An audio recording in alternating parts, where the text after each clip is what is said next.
Hi everyone. तो मैं लाई हूँ एक नई मूवी का एक्सप्लेनेशन जो कि मैंने हाल ही में देखा है, वध। इस मूवी को ऑलरेडी बहुत अप्रिशिएट किया जा चुका है, बहुत सारे अवार्ड्स भी जीत चुके हैं ये मूवी। ये एक क्राइम ड्रामा मूवी है। इसमें संजय मिश्रा को आप देख सकते हैं काफ़ी इंटेंस रोल में। तो बिना देरी के चलो मूवी स्टार्ट करते हैं। पहले सीन में हम देखते हैं एक औरत कपड़े बदल रही होती है और कोई उनका वीडियो कर रहा होता है। फिर सीन शिफ्ट होता है और हम देखते हैं एक ओल्ड कपल, शंभुनाथ और मंजू। शंभुनाथ एक रिटायर्ड टीचर थे और उनका बेटा पढ़ाई के बाद जॉब के लिए यूएस में रहता था। वो लोग बहुत ही सिंपल और सीधे साधे लोग थे, लेकिन वो लोग बहुत बड़ी कर्ज में डूबे हुए थे जो कि उन लोगों ने अपने बेटे की पढ़ाई के लिए लिया था। अब इस कर्ज को चुकाने के लिए मंजू जी अपने पति से कहते हैं क्यों ना इस बारे में अपने बेटे से बात किया जाए। इसलिए वो लोग साइबर कैफे जाते हैं ताकि वो अपने बेटे से वीडियो कॉल पे बात कर पाए। पर उनका बेटा फॉरेन जाके बदल चुका था। वो पिछले 5 साल में एक बार भी घर नहीं आया था और अपने माँ बाप को लेके भी वो बहुत डिसरेस्पेक्टफुल था, जैसे कि वो अपने माँ बाप के हर बात पे इरिटेट होता है और इसी वजह से मिश्रा जी उससे पैसों की बात नहीं कर पाए। ऐसे ही उदास मन से वो लोग फिर से घर आ जाते हैं। मिश्रा जी अपने घर पे ही बच्चों को ट्यूशन देते थे और ट्यूशन में ही एक नैना नाम की लड़की थी जिनसे वो लोग बहुत प्यार करते थे। नैना बस 12 साल की थी और मिश्रा जी और मंजू जी उसे अपने बेटी की तरह प्यार करते थे। मिश्रा जी अपने पत्नी मंजू जी से बहुत प्यार करते थे क्योंकि अब तो बस वो दोनों ही एक दूसरे का सहारा थे। अगले दिन मिश्रा जी के घर में पांडे नाम का एक बंदा आता है। मिश्रा जी ने अपने बेटे की पढ़ाई के लिए इन्हीं से पैसे लिए थे, जो पैसे वो आज तक लौटा नहीं पाए हैं। इसीलिए पांडे आके उन्हें रोज परेशान करते हैं। कभी कभी वो शराब पी के अलग अलग लड़कियां लेके आते हैं और उनसे पैसे मांगने लगते हैं। मिश्रा जी इंटरेस्ट तो दे देते हैं, लेकिन फिर भी वो बहुत बदतमीजियां करते हैं। मिश्रा जी और मंजू जी प्योर वेज है, लेकिन पांडे उन लोग के घर में ही आके मीट खाता है, वो भी उन लोगों के सामने। ये सब कुछ देखकर मंजू जी और मिश्रा जी बहुत दुखी होते हैं और अपने आप को बहुत मजबूर महसूस करते हैं। ड्रिंक करने के बाद पांडे उस लड़की को लेकर मिश्रा जी के कमरे में चला जाता है और मिश्रा जी को इतनी हिम्मत भी नहीं होती कि इस चीज के लिए उसे मना कर पाए। रात में मंजू जी यही सब सोच के बहुत दुखी होते हैं। उनको याद आते हैं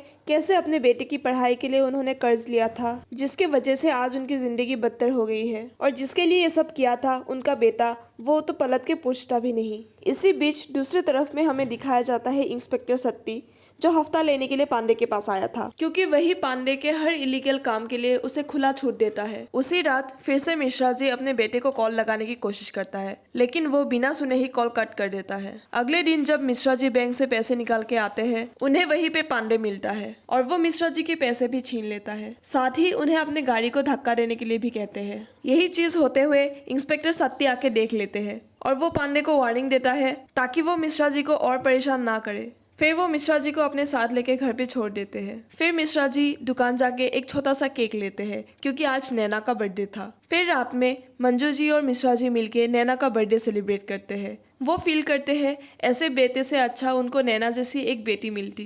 दूसरी तरफ हम देखते हैं पांडे तो किसी और के लिए काम करता था जिसका नाम है बाबजी, और बाबजी उसे मिश्रा जी से पैसे वसूलने के लिए कहता है। इसीलिए पांडे एक प्रॉपर्टी डीलर को मिश्रा जी का घर दिखाने के लिए लाता है। पांडे मिश्रा जी से कहता है कि कब तक वो इंटरेस्ट देके पैसे चुकाते रहेंगे, इससे अच्छा एक ही बार में पूरा घर बेच के पूरा पैसा चुका दे। लेकिन मिश्रा जी के पास सिर्फ यही एक घर था, इस घर को बेच के वो कहाँ जाते। तभी पांडे की नजर नैना पर पड़ती है और वो उसे अपनी गंदी नजर से देखने लगता है।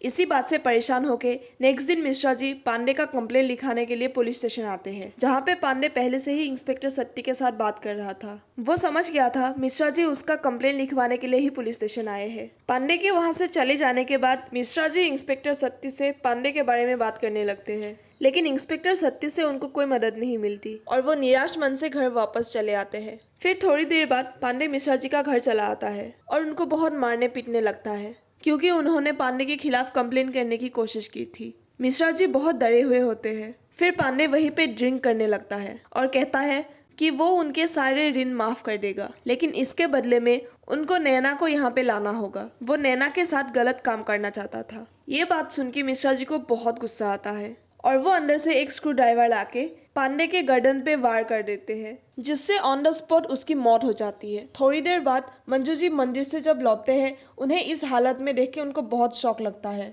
तब मिश्रा जी उन्हें समझाते हैं और अंदर रूम में जाने के लिए बोल देते हैं। फिर मिश्रा जी पांडे की बॉडी को काटने लगते हैं और उसका छोटा छोटा टुकड़ा करके बोरी में बंद कर देते हैं। पूरे घर में खून ही खून हो जाता है। फिर मिश्रा जी उस बोरी को लेके एक सुनसान जगह पे आ जाते हैं और बोरी वहीं पे जला देते हैं। फिर उन अस्थियों को लेके वो एक चक्की पे आते हैं और उस चक्की के दुकानदार को अपने बातों में उलझा के बाहर भेज देते हैं और उसी दौरान वो उन अस्थियों को चक्की में पीस देते हैं। इसी बीच मंजू जी बहुत मायूस रहने लगी थी। वो मिश्रा जी से बात तक नहीं करते थे क्योंकि उनको लगता था उनसे बहुत बड़ा पाप हो गया है। फिर 2 दिन बाद मिश्रा जी के घर में पुलिस आ जाती है और इंस्पेक्टर सत्ती उनको बताता है कि 2 दिन से पांडे गायब है और लास्ट टाइम उसे मिश्रा जी के घर पे ही देखा गया था। फिर मिश्रा जी बताते हैं कि पांडे उस दिन उनके घर तो आया था लेकिन ड्रिंक करके फिर से चला गया। फिर रात को मंजू जी देखती है कि मिश्रा जी उस स्क्रू ड्राइवर को ट्यूबवेल के पास में छुपा रहे थे। अगले दिन पांडे की बीवी और उनकी बेटी मिश्रा जी के घर आते हैं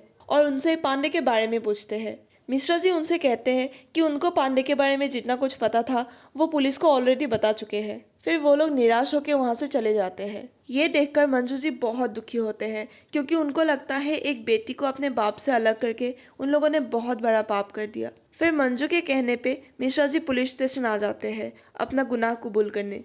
उस वक्त इंस्पेक्टर सत्ती नहीं था। मिश्रा जी अपना बयान इंस्पेक्टर हरी के सामने देने लगते हैं। वो बताते हैं कि कैसे उन्होंने स्क्रू ड्राइवर से पांडे को मार दिया और उसके अस्थियों को चक्की में पीस दिया, फिर उसके बॉडी को काट के जला दिया। ये सब सुन के इंस्पेक्टर हरी हंसने लगता है। उसको ये सब कुछ मजाक लगता है जो अक्सर वो मैगजीन में पढ़ते रहते हैं। उसको लगता है मिश्रा जी ये सब मनगढ़ंत कहानियां बना रहे हैं, इसलिए वो उन्हें घर जाने के लिए कहता है। मिश्रा जी घर आके परेशान होकर ड्रिंक कर रहे होते हैं। फिर वो मंजू जी को बताते हैं कि उस रात आखिर में हुआ क्या था, किस तरह पांडे ने नैना के बदले उनका कर्ज माफ करने की बात की, जिस कारण ही गुस्सा होके उन्होंने पांडे को मार दिया और इसे वो हत्या नहीं वध कहते हैं। अब ये सुन के मंजू जी को भी लगने लगता है कि उन्होंने जो किया सही किया, इसलिए अब वो उनका साथ देने के लिए रेडी हो जाती है और मिश्रा जी को भी इससे हिम्मत मिलती है। दूसरी तरफ इंस्पेक्टर हरी इंस्पेक्टर सत्ती के पास आके वो सब कुछ बोलने लगता है जो पिछले दिन मिश्रा जी उनसे बोल रहे थे, लेकिन उन्होंने मिश्रा जी को भगा दिया क्योंकि वो मनगढ़ंत कहानियां बता रहे थे। और ये सुन के इंस्पेक्टर सत्ती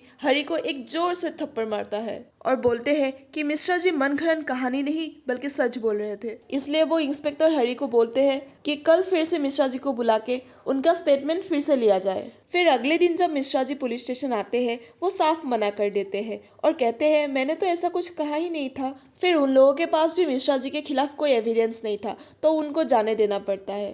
फिर इसके बाद बाप जी आके मिश्रा जी के घर को खाली करने लगते हैं क्योंकि उन्होंने इस घर को खरीद लिया था। मिश्रा जी को लगता था कि पांडे के मरने के बाद उन लोगों का प्रॉब्लम सॉल्व हो जाएगा, पर उनको नहीं पता था कि पांडे बाप जी के लिए काम करता है। दूसरी तरफ इंस्पेक्टर सत्ती मंजू जी को कन्विंस करने की कोशिश करता है कि वो मिश्रा जी को कन्फेशन देने के लिए मना ले, लेकिन मंजू जी कह देती है कि मिश्रा जी ने कोई गलत काम नहीं किया, इसलिए वो उन्हें परेशान ना करे। फिर मंजू जी घर आते हैं और मिश्रा जी मंजू जी से कहते हैं कि 2 दिन में उनको ये घर खाली करना पड़ेगा क्योंकि ये घर बिक चुका है। ये सुन के वो दोनों अपने बेटे से बात करने के लिए साइबर कैफे आते हैं क्योंकि उन्हें उम्मीद थी कि इतना सब कुछ हो जाने के बाद कम से कम उनका बेटा तो आएगा उनकी मदद करने के लिए।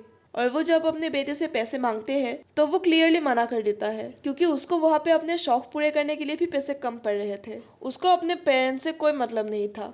ये सब सुन के मिश्रा जी और मंजू जी बहुत दुखी हो जाते हैं, जिसके लिए इतना कर्जा लिया, जिसके वजह से उन लोगों को इतनी परेशानियां हो रही है। अगर ऐसे वक्त में उनका खुद का बेटा ही उनसे मुंह मोड़ लेता है तो क्या फायदा ऐसे बेटे होने का। दूसरी तरफ इंस्पेक्टर सत्ती एक रिक्शे वाले के पास आता है जो हमेशा मिश्रा जी को लेके जाया करता था। उससे सत्ती को पता चलता है कि कुछ दिन पहले मिश्रा जी रात को अपने साथ 2 बोरी लेके बस्तिन गए थे। रिक्शे वाले ने अपने एक्सपीरियंस से बताया कि उस 2 बोरी को मिला के एक बड़ा इंसान जैसा वजन लग रहा था। अब इन सब बातों से इंस्पेक्टर सत्ती को इतना एविडेंस तो मिल चुका था ताकि वो मिश्रा जी को कुछ दिनों के लिए कस्टडी पे रख सके। अगले दिन इंस्पेक्टर मिश्रा जी से मिलते हैं और उनसे कहते हैं कि उनको पता है पांडे का मर्डर उन्होंने ही किया है, पर उनको इससे कोई भी मतलब नहीं है। बस वो उन्हें इतना बता दे कि पांडे का फोन कहाँ रखा है। पर मिश्रा जी को उसके फोन के बारे में कुछ नहीं पता था, तो वो इंस्पेक्टर को बोल देते हैं कि उनको इसके बारे में कोई जानकारी नहीं है। अब इससे मिश्रा जी को इतना तो पता चल गया था कि उस फोन में कुछ ना कुछ तो है जिसके लिए वो इंस्पेक्टर इसे ढूंढ रहा है। इसीलिए फिर मिश्रा जी घर आके उस फोन को ढूंढने लगते हैं और उनको वो फोन सोफा के साइड में पड़ा हुआ मिल जाता है और फोन देख के मिश्रा जी को एक शॉकिंग बात पता चलती है। अगले दिन मिश्रा जी से मिलने इंस्पेक्टर सत्ती आता है और वहाँ पे मिश्रा जी इंस्पेक्टर सत्ती को पांडे का फोन दिखाता है जिसपे इंस्पेक्टर सत्ती और विधायक के वाइफ का एक साथ बेडरूम वाला वीडियो था और ये वीडियो पांडे ने रिकॉर्ड की थी। स्टार्टिंग में हमने जो रिकॉर्डिंग वाला वीडियो देखा था वो यही था और इस वीडियो के वजह से पांडे ने इंस्पेक्टर सत्ती को ब्लैकमेल भी किया था कि वो उसके धंधों में अपनी टांग ना अड़ाए, वरना वो उस वीडियो को विधायक के पास भेज देगा। इसी रीजन के वजह से सत्ती को ना चाहते हुए भी पांडे का साथ देना पड़ रहा था। इसके बाद हम देखते हैं मंजू जी इंस्पेक्टर को उस स्क्रू ड्राइवर के बारे में बता देते हैं कि वो ट्यूबवेल के पास में छुपा के रखा है और इसीलिए इंस्पेक्टर सत्ती मिश्रा जी के घर जाके उस स्क्रू ड्राइवर को निकाल देते हैं। और नेक्स्ट डे पांडे के मर्डर में बाबजी को अरेस्ट कर लिया जाता है क्योंकि अब वो घर बाबजी के नाम पे था। इसीलिए वो रिपोर्ट में लिखते हैं कि बाबजी के घर से मर्डर वेपन मिला है जिससे पांडे का मर्डर किया गया था और इस तरह से मिश्रा जी इस केस से पूरी तरह से आज़ाद हो जाते हैं। और ये सब इंस्पेक्टर सत्ती ने उस वीडियो की वजह से किया, क्योंकि अगर वो विधायक के पास चला जाता तो सत्ती बहुत बड़ी प्रॉब्लम में फंस चुका होता। इसी तरह से मिश्रा जी और मंजू जी इस केस से बाहर हो जाते हैं और उनको अपना घर भी वापस मिल जाता है, लेकिन वो उस घर को और उस चौल को छोड़ के कहीं दूर चले जाते हैं। और इसी के साथ इस मूवी का भी डी एन हो जाता है। मुझे पर्सनली ये मूवी बहुत अच्छी लगी। मूवी सिंपल थी लेकिन डार्क थी। आप लोगों को नीना गुप्ता और संजय मिश्रा जी की एक्टिंग देखने के लिए कम से कम एक बार तो ये मूवी देखनी चाहिए। And thank you so much for watching my video. I hope you like it. And please share the video and subscribe to my channel. Also, आप और किस तरह के मूवी का एक्सप्लेनेशन चाहते हो कमेंट सेक्शन में बताना, अपने रिव्यूज़ देना और कोई गलती किया हो तो प्लीज़ बताना। Stay tuned. Bye bye.